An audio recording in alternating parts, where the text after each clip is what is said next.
Hey guys, welcome back to Magic TV. My name's Craig. It is 9 o'clock on a Saturday, which means it's time for another video. And this is where I interview somebody. However, I'm not interviewing one person, I'm interviewing two people. And the reason is today I am interviewing Trick Trick Boom. Now, I have interviewed Roddy and Noel separately on this channel. However, I do get to interview them quite a lot together because as far as I'm concerned, every single time Trick Trick Boom bring out a trick, it's a moment for everybody in the community, whether they're amateurs or professionals, to sit up and take notice. It's not like they're bringing out tricks every single day or every single week. They definitely subscribe to quality over quantity. And normally they only bring out like two tricks a year, maybe three tricks a year. They keep stuff very, very exclusive for their convention appearances. However, fresh off the launch of Eject, hoping like what I did there, fresh off the launch of Reject, we now have huge news that they are bringing out not one, but two new Trick Trick Boom releases. And by the time you watch this video, they might even be available to buy. This is incredibly exciting. I think that Noel and Roddy are two of the most genius level creators in the whole of Magic. Trick Trick Boom is my favorite production company, bar none, and I can't wait to talk to them about what's coming up around the corner. The one and only Roy McGee and Noel Quilter. How you doing, guys? Yeah, great. Hey. You've outdone yourself again. I didn't think you had it in you, but no, that is I do try. an absolute worldie. In fact, I learned the other day when I was trying to do some social media thing, talking directly to camera, that it's not easy. And Harry Nardi and you and all these other people who can effortlessly, without any kind of mistake, or even if you, I mean, you're just going to push right through, but seemingly any kind of slight fluster at all, it's a remarkable thing you do it. So I like to think of Magic TV as the no frills brand of the Magic community. Like, there's going to be mistakes. Videos are going to be titled incorrectly. I'm going to trip over my words, but it's either that or not put up the amount of content I Well, that's do. the thing, So, doing dozens of hours every day. It's the yeah, it's yeah. If you were obsessing over every tiny little mispronunciation or inflection or whatever it is, then nothing will come out. But anyway, well done. I know how hard it is now. thanks, man. Oh, And before sorry. we begin, I need to find out, Mr. Oh, McGee, you feeling better? yeah, sorry. I was fidgeting with a little packet of silica gel that was on the counter here, and it's just burst all over the counter. You sort that out. Yeah, Is Roddy feeling sorry. better? I am. I am. Thank you. Yes, I had a kidney Don't eat the stone. silica gel.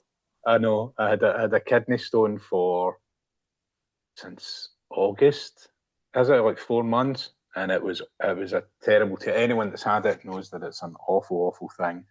And yeah, finally I managed to expel said stone last week. Was it something like that? So You yay! certainly, yeah, you We've certainly look added a that lot to our better, big Roddy. prize fund, haven't we, as So well? It's, yeah, yeah, you can win it. You can win it as a prize. No, oh God, it was awful. But yes, I'm feeling better. Thank you very much for asking. And That's and amazing. I'll clear all this up in a minute. I'm too much of a fidget. It was sitting there. I picked up and it just went poof. And Well, that's how you create half your stuff. So fidget away. In 2 years' time, we're going to be seeing some sort of silicone bag trick. I'm sure that yeah, that's what's going to probably. happen. But before we talk about the new stuff, Eject has been hugely successful. it's been massive. Yeah, but it's been so much money. I say so much money. That's accurate. So much time and effort and everything that went into it for so long, and you release something, and it's that great feeling you finally get to the rest of the world get to see it. And we've been loving the videos we've had and the messages people said, and the amount of pros. I mean, amateurs as well, but the amount of pros that have bought the thing, and you go immediately, that's going in my act. It's 1 second in my act, but what a memorable thing for it to be in there. So yeah, no, it's been tremendous couple of weeks. Yeah. Yeah, it was a big deal for us to sort of step into this electronics market, as it were. And as Noel suggested, massive financial investment for us. So we were all, we were really kind of holding our breath on this one. I mean, we were confident we wouldn't have spent the money on it if we didn't think it was going to be massive. But, it's exceeded our expectations. And so thanks to everyone who picked it up because, yeah, it's gone very well indeed. And it was a bit scary for a little while. Well, it is scary, but I know how much research and development and probably money went into this. And then you kind of I've talked about this on the chat. We've just had the news that 1914 has shut down, which was a great production Yeah, company. And and I think the reason is, when you're a production company, and I don't think the Magic community realize this, but when you're a production company, you're literally the success of your latest trick is going to dictate how well you can fund future creations. It's Oh, not a for cheap sure. thing to prototype and go through that creative process. And all it takes is one trick to be not as successful as you hoped it would be, and then you're eating into reserves, and that's something you don't want to do. And you guys have been very fortunate in that everything that you've bought out has hit. But you're a small production company getting bigger, yeah. getting bigger. So it's really important that people support you. And when you take a risk like eject, it is a risky thing. No, it's true. Absolutely. I mean, you look at, if you're a magician watching Magic TV, thinking, oh, like all these tricks I bought, and if you show it to anyone else, a normal person at the pub, they'll go, oh, that's £2 worth of bits and pieces or whatever. Pick any trick. It's sticky back plastic and magnets and glue and things like that. I know it seems like magic dealers are sat their ivory tower. Oh, look, all this money rolling in. It's a hard shift, and whatever you're buying. The reason why the prices for Magic exist are because we're not selling a couple of 100,000 units. That's why, all the high street pound shops can have, things for a quid, because these Magic products they sell in such small numbers, relatively speaking, that is the price that has to be in order to make this economically viable. It is a hard slog. And like I said, any trick that doesn't quite smash Yeah. it, Yeah. just it kills you. Like you have to have success, and also you're constantly, there isn't a moment you can take your foot off the gas, because certainly for me and Roddy, we are pushing and pushing and pushing on all of these tricks, trying to get more tricks out. You get a little bit of money in, spend more money on tricks. When does the money come flooding in? We're just working. When do you get to keep the money that you make? I don't know, because when you make money from one trick, that pays for the next one, and so Yeah. on and so on and so on. And But, it's a very niche industry, so yeah. therefore, you've talked about this on your channel before. That's like you're selling to thousands of people, not millions. So everything's scalable. If you're paying for 1,000, little doodads, whatever little thing that you're going to use, you're having manufactured or injection molded for your thing, it's going to cost you 10, 50 times more than some big company that's getting millions of these things pressed out. And woe is us. It's so sad. On the and the plus thing side, we is, get to dick around every day. So yeah. yeah, Yeah, and exactly. as you go on, obviously, as the production company continues, you become more and more successful. You've got your back catalog increases. You end up in a situation where things get easier and easier and easier, and eventually, if you keep playing it long enough, you end up, swimming around in money like Scrooge McDuck, like Andy and Josh. That's kind of that's the ultimate Yeah. goal, right? Yeah, you have a vat of money that you have a morning bath in, but That's the plan. That's the plan, isn't it? it takes time, doesn't it? It takes time and effort. But on that point, I will say, anybody that hasn't picked up Eject, please do. I've got 4 of them. It's bloody amazing. It's just, my kids have made it a feature of their illusion show. They've got a 5-minute bit now they do that's all built around Eject. I use it in close up, every single close. I did 3 close up gigs over the weekend, and every single one of them I was firing Sharpies out everywhere, like left, right, and center. It's just such a wonderful moment of Thank you. strange. It just is. Because if you're a magician, why wouldn't you just? It's great. It's amazing. You guys know. You guys know. Oh, thank you. And I'm currently working on a little add-on thing as well. So, which I think people will be excited about. I'll say no more. See no Sick. making a face. Sick. I can't wait. Like it is the best. It is the best. I'll I tell think you after. I want to know. I want to know. It is. I think probably, it's in the running for Trick of the Year. I think there's 2 or 3 things that are in the running for Trick of the Year. Oh, thank you. But one of them is Eject. I think it's going to be a very tough year this year. But that brings us to why you've bought a few things out this year. I wasn't expecting to see anything else until early next year, and now we have news that 2 tricks are dropping. Why? Well, there's a couple of reasons, I guess. Well, we are. I know, obviously, we were the the little engine that slowly made tricks, hand sewn, made just very slowly, and we're going to try and 2026 is the year that Trick Boom keep the quality, always phenomenal, always gold, but we are going to be putting out more tricks because we'll get to it, but we've bought the rights to a few different tricks, some great friends of ours, and some great miracle magic tricks are coming that me and Roddy didn't have to come out of our own head. So we've just done the sort of the behind the scenes stuff, which is still a ton of work. But yeah, next year, a ton of tricks. Well, not a ton, hopefully. We're going to try and do one every 2 months is the plan. So that's immense. And then, so now we're thinking, well, we've got these tricks. We need to get them out because we've got so much stuff to bang through for next year. Let's get into it. Let's always try and hit as hard as we can and keep moving. So yeah. Okay. Yeah. Well, let's talk about. Go on, Roddy. Sorry, I was going to say, as Noel said, when it came to with me being the sole manufacturer, it just wasn't.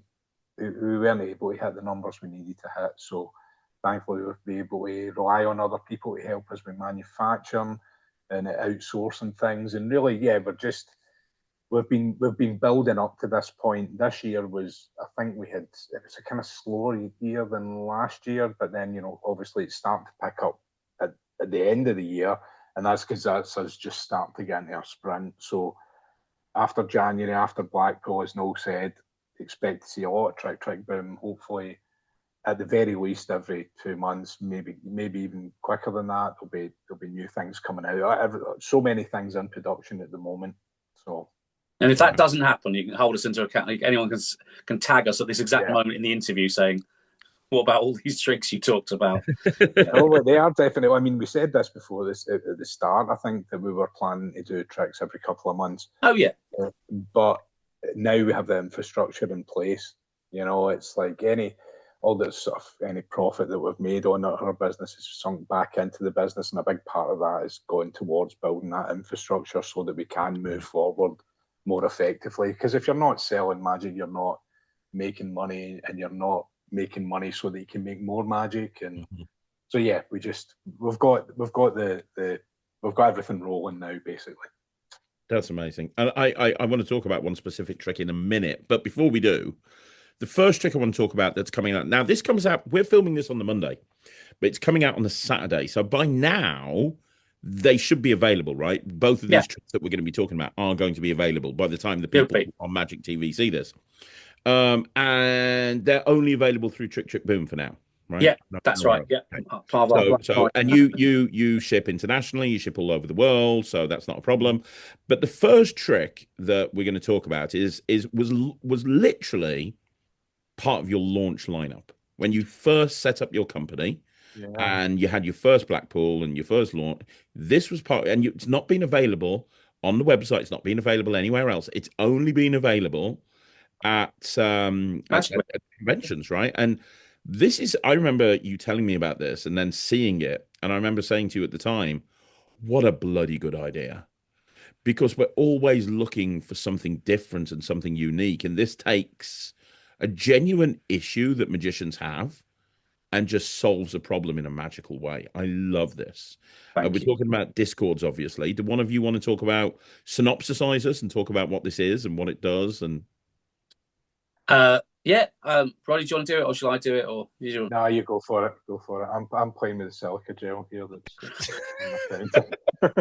People will be sending you more little packets of silica gel for you to play with. So Discards is a trick that answers a question that we've all heard millions of times, and that is when someone at a gig or a relative or family friend or someone at the pub says to you after you've done a card trick, it's, "Wow, you must go through a lot of cards," or "What do you do with all the signed cards? You're always," because that's the reality is normal people have one deck of cards. It lives in the cupboard with cats and dogs on it, or Princess Di on it, or something crazy, and they pull that out and it's missing a couple of cards, and on the Joker they've written the 7 of Hearts or whatever card that's missing. All those things, they only know about that. And then our conceit is, this is the answer. you say, oh, do you know, people always say, what do you do with all the old cards? I keep them. And you pull out an old ripped box, and you say, I keep all the cards here, and I'll show you what I do. You can fix them. I've got even the box is ripped. So you show a raggedy ass box. You spread through all these cards from different decks, different tricks you've done, and you can, as part of it, you're telling the story that you've done these amazing tricks, incredible torn and restored cards, and if Card Warp was real, what the end result would look like, and all these cards from different backs and drawings and doodles and rips and all of this good stuff. You spread through, and you say, but we can fix them. And in Roddy's presentation, he says, you only need a little bit of love, and you can fix these. And you fix them. No sleight of hand. It's a completely mechanical deck, which will get to what's going on. But you're doing all this. It is changing all of these cards. First of all, you get one signature is removed from one card. Then all the signatures are removed from all of the faces of the cards that have been burned, and signatures and all this good stuff. Then you turn them over and you remove all of the marks from the other side, and you turn it into a straight deck of cards and then finally you take the ripped box and you restore the box with a great sort of solution to fixing that. All of it, like, it's 4 moments of magic. All of them look visual and strong, and it's so simple because it's a deck that you guys, well, you definitely know about it. It's a Mirage deck. But it's a beautiful one. It's not going to fool you guys. You're going to know what it is, but it's the perfect tool for the answer of what you need to do. And then also on top of that, you get this wicked card gaff for the rip box to be able to a really clean. Like, torn and restored is one thing, but how about restored? Restored because you've got a problem. That's got to be better, hasn't it? I mean, most people aren't at home making things worse in order to make them better, whereas this is a legitimate thing. We've all got raggy ass boxes. It'd be great if you could solve that. It pisses me off because I have released projects on the Mirage deck, and I've spent years working with the Mirage deck, and this never, ever, ever occurred to me. And it's one of those tricks that when you look at it, you go, why didn't I think of that? Why didn't I think of that? That's such a good idea. And it is an incredible idea. And as somebody who's worked this many, many times in the real world, I can tell you it is one of the best openers I've ever seen. It is an amazing opener. You establish credibility immediately. Why is the color changing deck so good? Because it establishes credibility. It's visual. It's all that fun stuff. It's the same with this. But not only is it a good opener, it's like you say, it's a wonderful deck to bring out when somebody inevitably asks that question. What do you do with that signed card? Yeah, it's just killer. It's killer. It's killer. It's so good. I use it a lot in my residency because I found that people did say that a lot, and that's kind of where it came from. Like, Noel had said to me about, I've got this idea, and it's like, a thing I'd worked on before, but I hadn't quite got there. And he described the deck. It's a deck that's full of signatures and drawings and tears and burns and blah blah blah. And you restore it entirely. So that was our starting point, and the first thing I thought of was, well, I wonder if a Mirage deck would do that. And then I started putting it together, and into my office, got my rainbow deck out, started trimming it down and roughing it up, and before we knew it, we had something that it's like you say, the color changing deck is so powerful. Like, I still remember the first time I saw it. I think it was probably John Bannon, and I was blown away by it, right? And for lay people, it's just such a visual thing. That moment that it changes, and you get to do this twice. You change the fronts of the cards, as it were, and then you change all the backs. Which it sort of builds. It gets more dramatic. You start, like Noel said, you start with one signature, then all of them, and then all the backs change. And then the boxes are kind of little afterthought, and that was from an idea by Cameron Francis, his first aid box, and I loved this. Like, Cameron showed me years ago, absolutely loved it, and I adapted it slightly and sent Cameron a video and said, "Oh, I've come up with an adaptation of that," and I fooled him, which I was delighted. He was like, "That's amazing, how's that done?" And we just took it from there. So when we came up with this idea, when we started working on it, I reached out to Cameron and said, "Can we use this?" And he said, "Absolutely, I'd love you to be able to use it." And he asked Like when I came up with the variation of this thing, he said, "Can I lecture that? Can I now say that this is the variation?" I said, "Yeah, of course." He's a very clever thinker. And the great thing about the box is it ties a nice little bow on the end of the routine, and it allows you to switch the deck with absolutely no heat at all. Because obviously, as Noel said, you're using a Mirage deck, you're using a mechanical deck that does one thing, or rather does three things, as it were. But at the end, at that point where you restore the box right in front of them, you hand it to them. This is now the new interesting object. As soon as they get that, you put the cards in your pocket, they're looking at the box, you bring out a different deck. So, nice and clean. And it's not a case, like normally when people think about the word deck switch, it's very hard for you not to think of instant, quick, like, like dipping in and out. This is not the case. This is literally the actions for this are, in fact, you can time yourself, have 2 decks of cards, put one away at whatever speed you want to, and then 30 seconds later, take out another one. That's or 10 seconds later. That's the reality. Is you give them the box. You can see in the trailer, the box is the focal point. They're going, I can't believe it. Let me have a look at that box. And then in your own time, in fact, by the time they look back, they won't have realised that even the deck went away. It's absolutely, it's not a case of, oh, this is where the scary bit is. I know the words. There's certain words in Magic, deck switch, Mercury fold, all of these things that put fear of God in people. This is not the case. It's impossible to not get away with this. Yeah, exactly. And I mean, we always like to, when we come up with things that I always like to let end really clean. So I'm looking for a way to make that happen. You know what I mean? So the box, like I say, adds a lovely little bit on the end. And the great thing about it is you can use that on its own. You can stick a regular deck in there and you can use it as your opener. You've got to take the cards out the way that Cameron presents it. Oh, you accidentally ripped the box, then you fix it, take your cards out and you're good to go. So you can use, and you can also go the other way as well, can't you? Like you can use both of them, because we talk about in the trailer saying it's a whole act, and it is.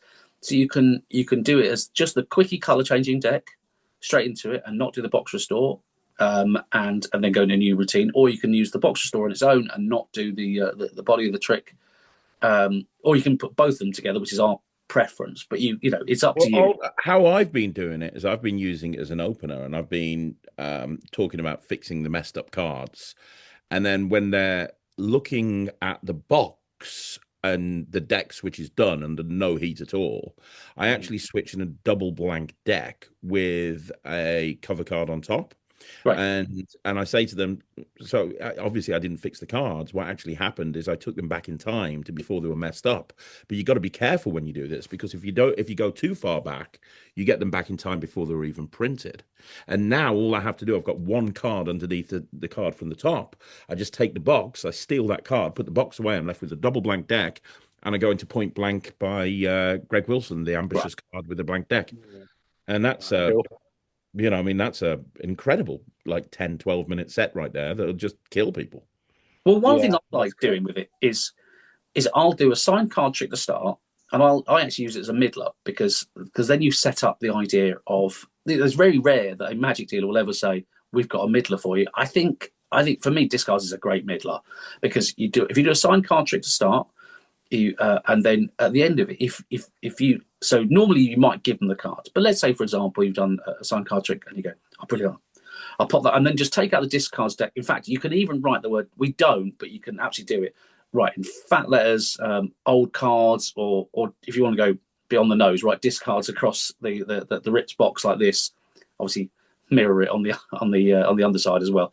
But you write this across here, and go to pop it away. You don't actually have to pop it away, just go pop it away like that. And so I'll show you actually. And then you're straight into it, because at that point they might say, what happens to all the old cards, which they do. Then you are into miracle territory. If ever you can magically deliver on something that people are asking about, then that is 10 times stronger. But if they don't, you pop it away. You go to suggest you're going to pop it back in the box, and say, I'll show you what I do with the discards. And then you're straight into it as a middler, and then you switch out the deck at the end, and you can finish with whatever you want. So for a 3-card trick set, then it's a great middler for me. Yeah. I mean, I get the idea of doing it as an opener as well, and I certainly have done that, where you bring the cards out to do stuff, and you go, oh, these were from last night. I haven't fixed these yet. In fact, I normally do this away from people, but I'll just show you how I do it. here. You know, you're giving them a little. I always like to do this full explanation, a little peek behind the curtain. It's a thing that isn't present in a lot of my tricks. Do you know what I mean? So I like that aspect of it, of doing it as a little, I'll let you in their secret kind of thing, you know. And I love the idea of switching it for another gaff deck. I never thought of that. I would be bringing a regular deck in there because it's, you know, it's a weird thing. That nobody wanted to examine it. Like, so you bring another gaff deck in that's examinable, and it means that you can go into. I like the idea of going further back in time, and you accidentally go too far that it turns blank. One of the things as well about it is, and we sort of touched on it there, but with the routine, it depends how you want to do it. So, like Roddy said, you can say these are from last night, last week, but you can colour that in more, and you can get a little bit more out of it. You can say, if this is your style, not really my vibe, but you can say, this is actually when I did Lord and Lady Snooty Pants at the big castle on the hill. This is David Beckham. This is, just all of these signatures. You can do it with a nod. This is King Charles' signature. You can do whatever, because we give you the cards. You're going to do some little doodles on those cards when you get the deck. It'll take you 2 minutes. I mean, it literally, you can go to town. Roddy made it look pretty with his deck of cards, but you can literally just scroll across them, draw. And, some people, as we know, if you give them a card and say write something on there, they might draw, let's say, well, cock and balls on there. If that's your vibe, you do it. We're not doing it, but you can do it if you want. So, and also, we thought about, so there are certain cards in there that are printed, that have printed signatures on them on drawings and stuff that are important to the method. But we went over this so much about, well, we print these, and with it being a Mirage deck, there's only about 20 odd cards that you have to, less than that, in fact, that you have to do something on. But yeah, this way it avoids any language barriers. And like, if you want to write swear words or draw something rude on it, then that's up to you. We're certainly not going to do that. Do you know what I mean? And no said, like, you can put in supposedly famous people's signatures on it and stuff like that. And gives you can either have a joke one where you write Prince Charles or King Charles, whatever it is, great big capital letters. That's how he started. Or you can have a utility one where it's just a scroll, which is all of the ones that I did. And then you can, whoever's famous that week, or whoever you want to make your story about or your joke about, that's so-and-so, I'd imagine. But you can play that legitimately. And I've done it before.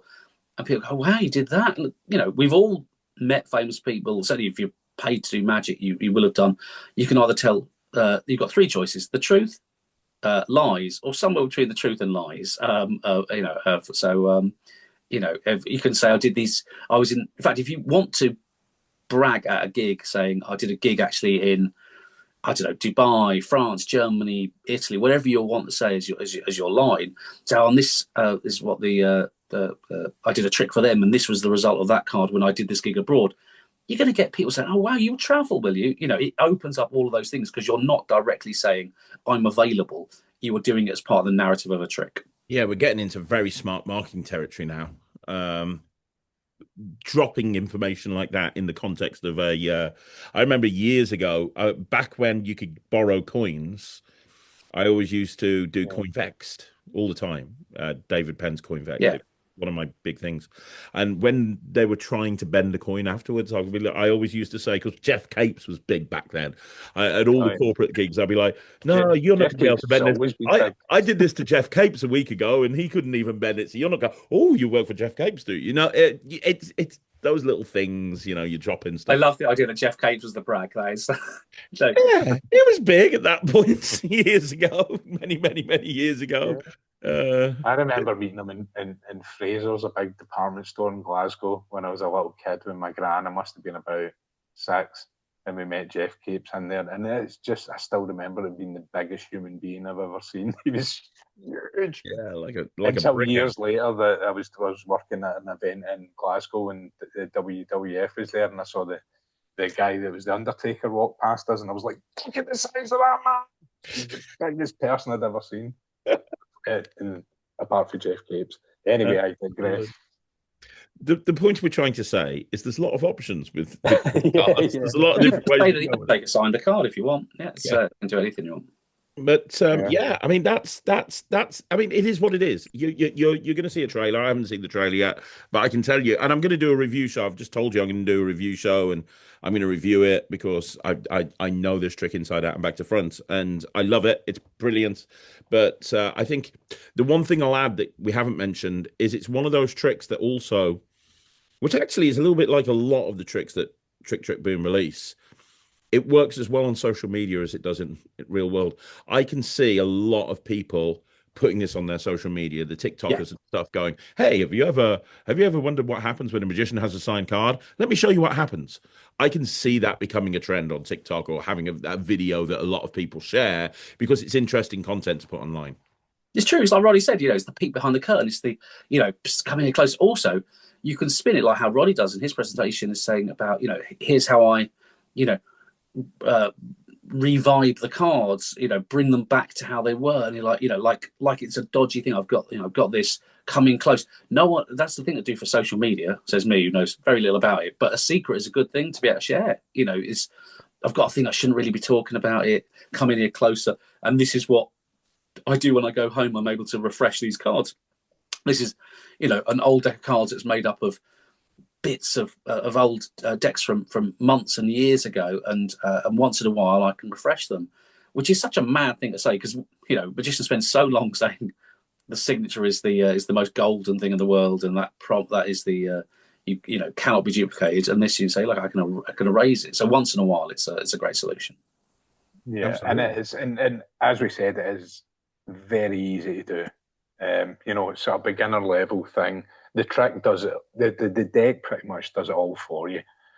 You'll get there's little bits of handling. Obviously you'll need to practice it, but it's by far probably the easiest trick that I do. It's a self-working miracle.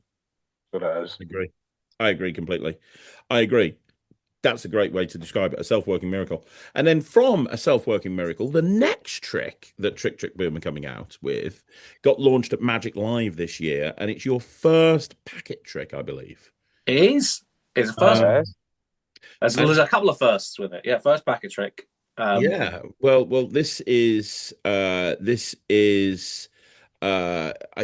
I contacted Noel and Roddy about a year ago, and I was like, I really want to work with you guys. I really, really, really want to work with you guys. And I pitched them an idea, and they loved it. And we had Phil Smith make it because Phil is just genius. And it came out of Magic Live. In the bar, everyone was doing it because it's one of those things that you can buy and just do immediately. It's a fun thing to do. And since Magic Live, I've had so many people say to me, "When is it coming out? When is it coming out?" And I'm like, "It's Trick Boom, probably 2029." Like they hold on to stuff. They've got this trick that's amazing called Discards. It's 3 years and they still haven't bought it out. Like, don't expect Ape anytime soon. And then I get a phone call from Noel going, "We're going to bring out Ape." I'm like, brilliant. So one, thank you, because I was getting harassed quite a lot. But two, do you want to talk about this, guys? Yeah. Yeah. Roddy, do you want to take this? I'm going to do a little bit of a... Okay. Yeah. Oh, there it is there. That has got to be the greatest piece of artwork in the history of magic. Like, I showed that to my daughter. Resemblance, isn't there? I showed that to my daughter Thea, and I covered it up, and she's like, "Daddy!" Like, it's just it's brilliant. Yeah. So basically, it is it's a little packet trick. Uses 3 cards. So you introduce it by talking about the. Well, this is the way I do it. I talk about an experiment that was created about 15 years ago, and it became viral online by a couple of experimental psychologists in New York. And I describe the video of people passing basketballs to each other, and the participants had to count the number of passes. So that was the task. And you say, well, we're going to replicate that, and you show these 3 cards. You show them front and back, and they all have a number of basketballs on them. So the task of the participant in this case is just to count the basketballs, and you show them each card one at a time, and then you ask them for a total. And, a lot of the time they get it right. It doesn't matter what they say at this point, because then you bring up the big twist. Because in this experiment, what happened was halfway through, someone would walk on dressed as a gorilla, beat their chest, and then walk off, and no one sees it because they're counting the basketballs, So the question is, did you see the gorilla? And you turn the cards over, and there's now across the 3 cards, there's a big picture of a gorilla sort of doing this, holding a basketball, and you can show the cards front and back again. And I absolutely love it. When you showed us it, it's like I got this little feeling of excitement, like, oh God, can we have that? Can you have that? Can I have that? I mean, the first thing when you showed us it, my first instinct was, we need to put that out because I want it, and I want to have it before anyone else. I love a packet trick. I mean, I know it's technically a packet trick because it's a little packet of cards, but it's just so much more than that. And it gets, as you know, Craig, I don't need to tell you this, it gets the best reactions from people. It is properly baffling. It's just 3 cards very cleanly. Here are 3 cards, and all 3 cards change without anything happening. Well, and it's got the best hook ever, really. It has. I mean, I'll talk about the hook in a second. On that, I'll tell you a story. I don't think I've mentioned it before on this channel. Maybe I have. I don't know. Obviously, me and Nemid went out and got live performance footage because I said to you guys, I really want people to see the reactions in the real world. And you see, I think I performed it like 6 or 7 times, and we just sent you the performances, and every single time people are like, oh my God. What I don't think I told you guys is, so Nemid sent all that performance footage over to you, and we filmed it at the Custard Factory in Birmingham, when we film a lot of our stuff. 2 months later, we went out to the same bar, and we were filming some stuff for Alakazam and some stuff for TCC. And normally when I wait for a bunch of stuff that I've got to film, and normally I'll go and I'll do a set of like 4 tricks, and it'll be made up of the 4 things that I have to film. And the stuff I was filming is really good material, like really good material. And I was getting really good reactions, and everything was going really well. And we went into the same, but one of the groups, a group of girls, we went up to the same bar randomly in Birmingham. It was the exact same group of girls. And we were like, oh, they were like, come on over, come and do some more magic. So I did the set, and they loved it, and they were reacting, and so. And then when the cameras went off, they said, it was all really good. It was all really good. But it wasn't as good as the gorilla trick. That's all we can ever talk about. And they remembered from 3 months before the gorilla trick, and they could explain it perfectly and brilliantly. And they hadn't seen that video beforehand, and they'd then gone and watched that video, and it really kind of struck a chord with them. And that tells you, I think, the importance of making a trick mean something to a spectator. So as opposed to, hey, I'm going to have you pick a card, and I'm going to find it because I can. And there's nothing wrong with that. I've made a career of finding people's cards because I can. But when you can do a trick where you're giving them a reason as to why it's happening, and you give them some information, and like you said, Roddy, an interesting hook line that make people go, oh, wow, then they remember it. And that's what I find about Ape. It's the silliest little trick in the world, but it's the one everybody talks about. It just is. Yeah, it's like it's proper baffling though. I mean, it really is. It's like and it's not. It doesn't feel like a card trick either, because they're not cards. They've got basketballs on them. You give them a task to do, and you say, look at these 3 cards. Stare at them. Stare at these cards. Look at what's on the front. Look at what's on the back. Now look at them. They're totally different. They've never gone out of your sight.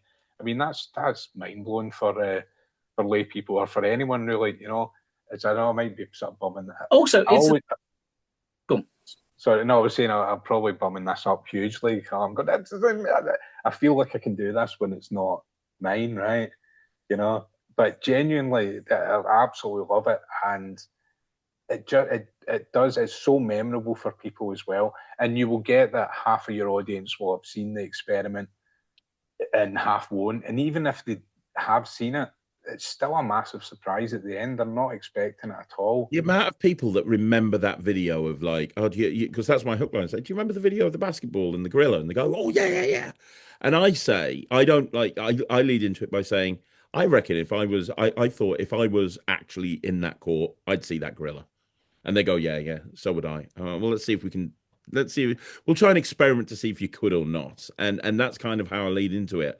Yeah. But I love the fact that if they don't know it, well, what I used to do is I used to just say, go on YouTube and have a look at it, because the video is like 30 seconds long. Yeah. And they can watch the video and they find it fascinating and they miss the gorilla anyway. And then that sets up the trick. And it's really interesting. I used to do it that way. And you talked about social media. Now, what I've done is on my personal Instagram, not Magic TV's Instagram, not Slightly Unusual's Instagram, on my personal Instagram, I have a pinned video at the top, which is that experiments.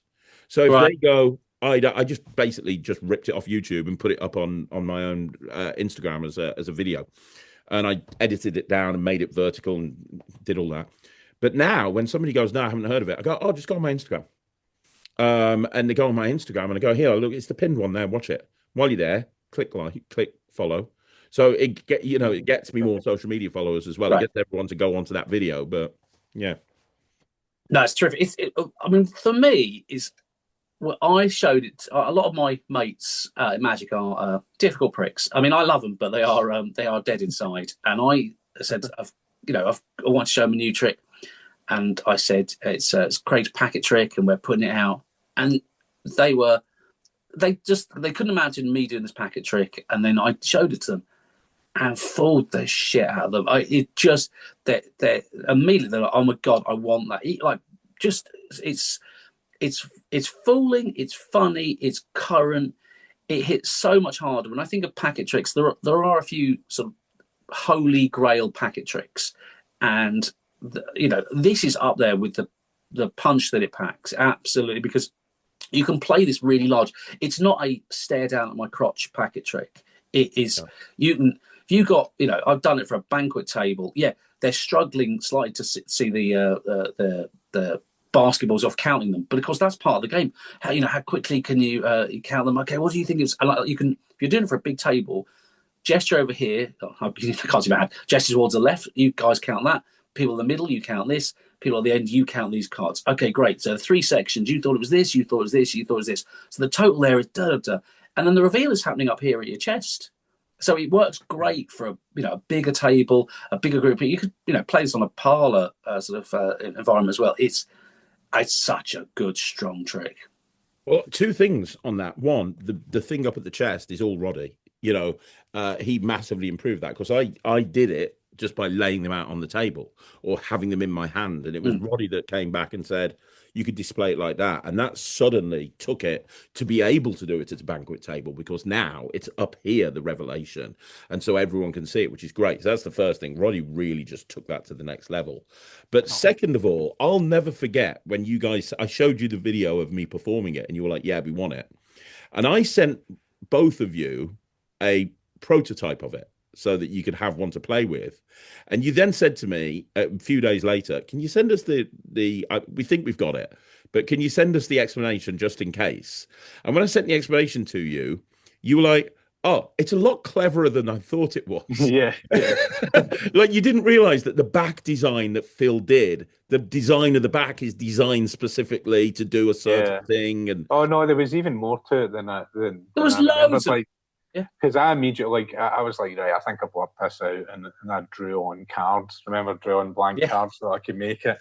And then when because we only saw one performance of it, you just shown us it, and I was like, I get the gist of it. You look at all these balls, and now they're gone, and now the gorilla's there or whatever.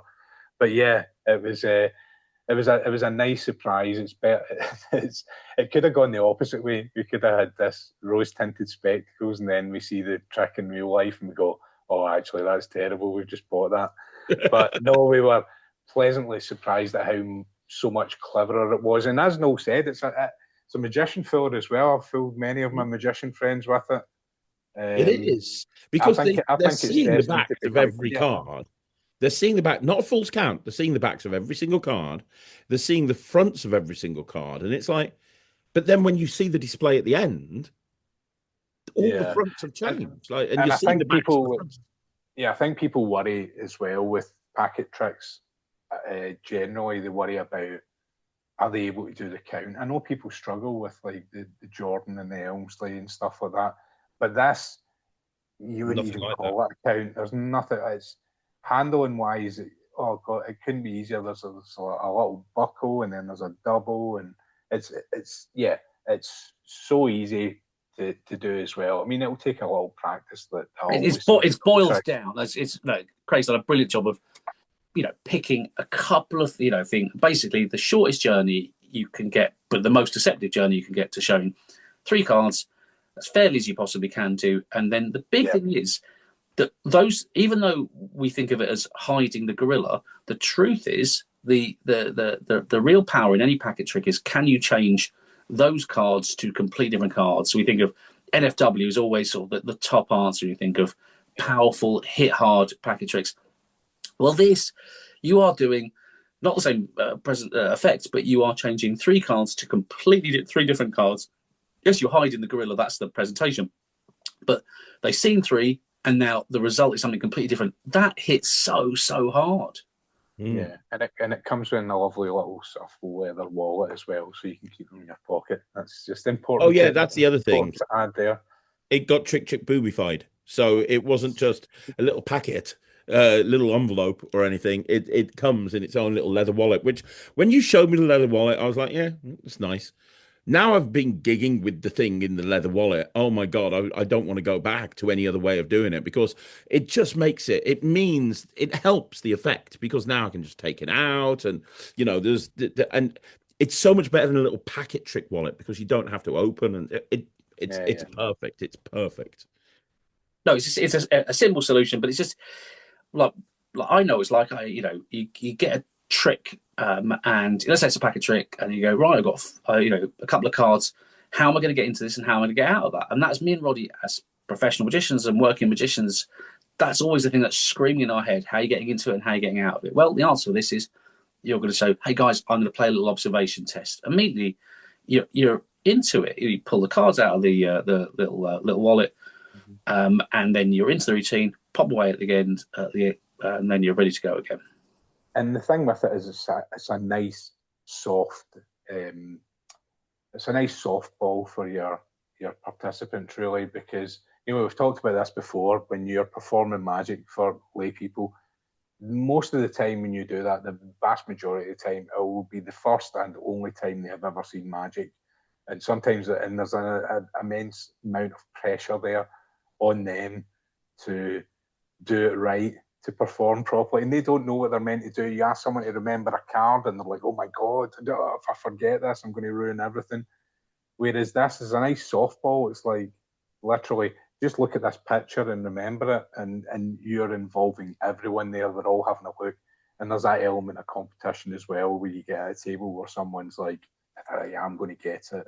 And also, like you said, they can't say no. I mean, that sounds tough, but if you say, got to count the number of basketballs, like they're doing it before they've even thought about it. Like sometimes if you said to somebody, okay, I'm going to show this card trick, so you're going to think of a card, and then it's going to reverse on the day, like lots of detail and confusing little things. This, you're saying, right, there's a couple of cards here. Right, can you remember how many cards are, how many basketballs you see? And they are doing it before they've even thought about it. And at the end, you can, you get into the summary of how many was that. They have to. I don't know anyone that would go, I stopped counting. I was, I became too anxious. It's just counting. It's there's less than 10 on each card. How many was it? Yep. Yeah. Absolutely. 100%. Couldn't agree with you more. I do want to shout out as well to Phil Smith. Oh, huge. Been, like, honestly, brilliant artwork, brilliant. The way that he designed it and what he did with it, I mean, everyone knows that, like, I'm putting Phil's kids through high school and university and everything, but the reason I go back to him and I use him again and again and again is because he just gets me. He is the best, and it could have been this trick, if the artwork wasn't as good as it is, could have been very, very cheesy. It could have not been. I genuinely believe that one of the reasons this works as well as it does is because of the way that Phil's designed the cards. I think if you explain this. If you explain this in text to a magician mate without them seeing it, so they've got this trick, I think they're probably thinking family shows and colourful, and it is, it looks great, but it isn't screaming, "Hey, Kitty Winks!" You could absolutely play it for younger people to watch it, but it is not bright primary colours and here comes Funtime Freddy with his couple of cards. This is beautifully designed. Also, it's functional. That's the big thing. Phil's got the right blend of. It's a cracking trick. The cards look great. Yeah. They look like well, not necessarily not a real observation test, but certainly they don't look like screaming, "I've been to the magic shop" cards. And also it's got, they're hiding a secret, which is done beautifully.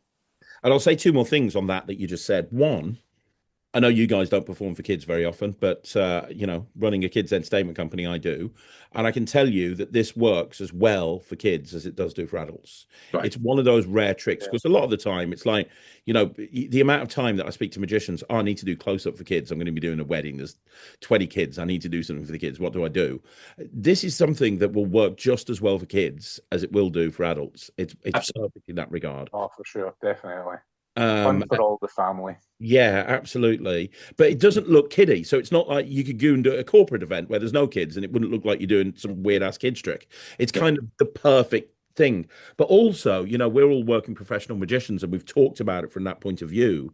As a social performer, if you're a amateur, a hobbyist, if you perform for friends that are coming around the house, this just looks like it makes sense to just bring it out and say, hey, have you seen that YouTube video? And it's very conversational, the way that you can get into this trick. So the way that you can perform this trick as a social performer is your audience don't even realize you're doing a trick until it's too late, because you go into it as a conversation and you're talking about a video and blah, blah, blah, blah, blah. And then by the time they realize they're seeing a trick, they can't happen. Yeah. They're like, oh no, it was a trick. Fuck, he got me again. You can't get away. Exactly. So, both of these are going to be out by Friday? around then. But I mean, I am currently working on Ape, and I have, and also I keep looking this way because I'm waiting for FedEx to pick up a big box to send out and all of the other stuff, all our other Black Friday bonanza. Well, that's the other thing I say is if you guys are quick watching this, we will be as part of our Black Friday bonanza. Both Discards and Ape, amazingly, will be 25% off for another few hours. I think it's Monday it'll all end. So, this is going up at 9 o'clock on Saturday. Great. Well, if you hurry up, you got 2 days. You can get all of the amazing Trick Boom stuff, of which there's some incredible material. And there's 2 other tricks that we've only had at conventions that won't be out till next year. They are also no trailers. They're not out, but they're also on our Black Friday thing, so you can get them then as well. But go to the website, have a look. That's amazing. Yeah. Now 25% off everything apart from Eject, everything site wide, and like Noel said, including other tricks that have only been out at conventions as well for that weekend. There'll be a link down below to Trick Boom's website where you can see that. I will say one more thing because I know you guys are going to go. So I'm going to say one last thing. One of my favorite things that you brought out this year was the folding card vanish. What was it called? Bandit. I love that. Love Bandit. It was one of the only tricks that I'd ever seen where you were basically selling a vanish, which I love because there's so many different ways to reveal a bloody folded up card. We don't need another revelation, but having a vanish where that vanish is so on point is amazing. The reason I bring that up is because, and I'm telling it you now, I know that you guys have got a trick coming out at Blackpool, which is focused on another vanish of something, in this case, a fingering. And I know you can't say too much about it, but I will tell you right now, this is the best idea I have ever seen. And every single person that performs professionally, whether it's close-up, family entertainers, corporate entertainers, illusionists, cabaret performers, stage entertainers, kids show, it doesn't matter. Everybody is going to want to this because it is the single most deceptive, the single best, the funniest, the most incredible way to make that ring vanish. Well, it doesn't even vanish, to make that ring do something in order to reveal the ring ever. I hope you don't mind. I told this to my friend Nemid Phoenix, what it was, and who does ringing gumball machine as part of his act. And he's like, oh, just give it me now. I want it now. I want it now. It's the best idea. You've had some stonkers, mate. You both of you have had stonking ideas. Minibook Pro changed the industry. There's so many things that you've brought out. Flux too. Everything is just brilliant. This is the best thing that Trick Boom has ever done. Oh wow, thanks, dude. Better than Eject. Better than everything. I mentioned it to a mate of mine who's not like he's a great magician, but he is not running to the Alakazam hot list that week. He is not he's not thinking what tricks can I buy. He's never thinking about those things. He is just busy cracking on doing gigs and busy. I showed it to him and he was like, I need it immediately. Just I will take a raggy ass sample. I'll have whatever you've got. I need it now. I was like, you can't have it, but you can have it soon or quite soon, Blackpool. But yeah, I got a Nemed's the same. Nemed, I don't know how well you know Nemed, but it's tighter than a nun's knicker elastic. And he was just like, if I give them lots of money, will they send it me through the post now? Yeah, we're super excited. I literally got a sample for the box today, so it's happy days. Yeah, I'm looking forward to that. But yeah, no, thanks. That's nice to say that. It is. Like it's going to change. It's going to change the way that performers handle the vanish of a ring, because they're not going to vanish a ring anymore. They're going to do this. Yeah. Well, that's it's a bit like you said for Bandit, that's why it relates. It reminded me a bit of Bandit and that's where Trick Boom is so valuable, because I don't think many production companies would think the way you do. The reason that you two think this way is because you're working pros, so you understand the most important part of a folded up card routine is the vanish, and that's what nobody talks about. Everyone's like, put it in the deck and fold it up when people aren't watching, you know. Yeah. And also, like, the thing with this trick and with Bandit as well, which is you're getting points for the journey, you know, joy points, because the same thing with Bandit isn't just, you know, you are doing several processes in order to say, let's secure this. But it's a fun story. It's fooling. They're involved. They're interested in it. It's not just a point of redundancy. You know, like if you're doing, I don't know, a complicated card trick. Say, right, we've got 3 packets. You move the, you know, it's just an impenetrable mess. Same thing with this and with a ring thing. You borrow the ring. We won't explain the whole thing, but humor is involved, and humor that makes sense for a magic trick. In order for it to be as, you know, as fooling as possible, but they're going to enjoy the joke. They're going to enjoy the whole thing, and that's what magicians are there for, which is to make the serving of magic to be as palatable as possible. So yes, you can absolutely just do a force transfer and crack on, but if we can make everything we do better.